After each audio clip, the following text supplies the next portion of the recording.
benta mo na lang ulit. Galing yan kay Lloyd. Bigyan ni Lloyd. Biyaya niya sa'yo.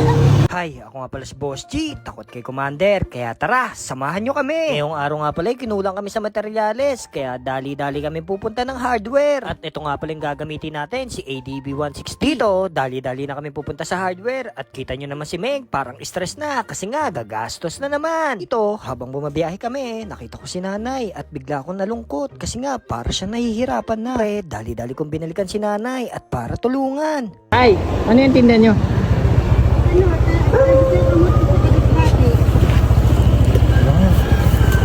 Bili niya ako na eh. Kano yung dito na eh? Magkano lahat yan ay? Hindi pa natali-tali yan eh. Magkano nga lahat yan? Bibiling ko lahat. Ito, Papakyawin ko na yan ay. sipag mo na yan. Sa tingin mo na eh, magkano lahat yan? Hindi ko matansya. Aday, magkano ka aday? Magkano yung aday mo pag naglalako? 20-20 lang. Benta lahat yan. Kapag nauubos.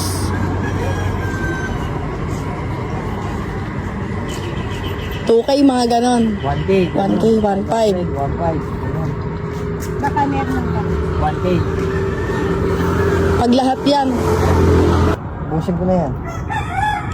Ito, 3,000. Yan. Bibiling ko na lahat yan. Pahinga na kayo. Pahinga ka na. Hindi, pabenta mo na lang sa Tapos, kanya ang ulit. gagawin mo na uwi mo na yan. Tapos benta mo ulit. Sa'yo na to. Oo nga. Ay, para pag-uwi na kayo. Di ba?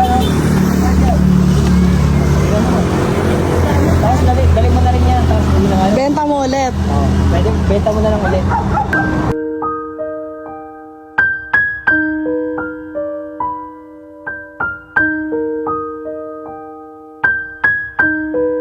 Salamat, anong pangalan mo?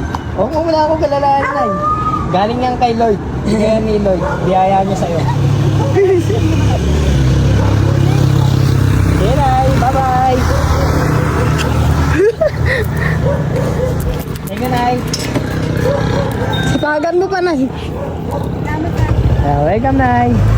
Dito, habang nasa biyahe kami, bigla na lang tumulo yung luha ko. Kasi nga, namiss ko bigla yung lola ko at naalala ko siya bigla. Makalola po kasi ako, kaya ganito, mababa yung luha ko. Ito, tama muna yung drama kasi nga, nandito na kami sa hardware. Siyempre, si Boss G, tuwang-tuwa kasi nga, may natulungan tayo at magagawa pa yung bahay. Share lang naman tayo ng blessing kasi nga, maraming pumapasok na blessing sa atin. Kaya nagte-thank you ako kay Lord. Siyempre, si Boss Meng, tuwang-tuwa kasi nga, si Boss G na naman ang nagbayad. Ito, dumating na pala yung order namin, kaya dali-dali na nilang binababa yung mga bit-bit nila at kitang-kita nyo naman tong buhangin na to, napakadami kaya ibubuhos nila sa gilid. Si Boss G tuwang-tuwa kasi nga may natulungan tayo ngayon sa vlog natin at kita nyo naman si Meng tuwang-tuwa kaya nasayang na naman namin ang oras nyo.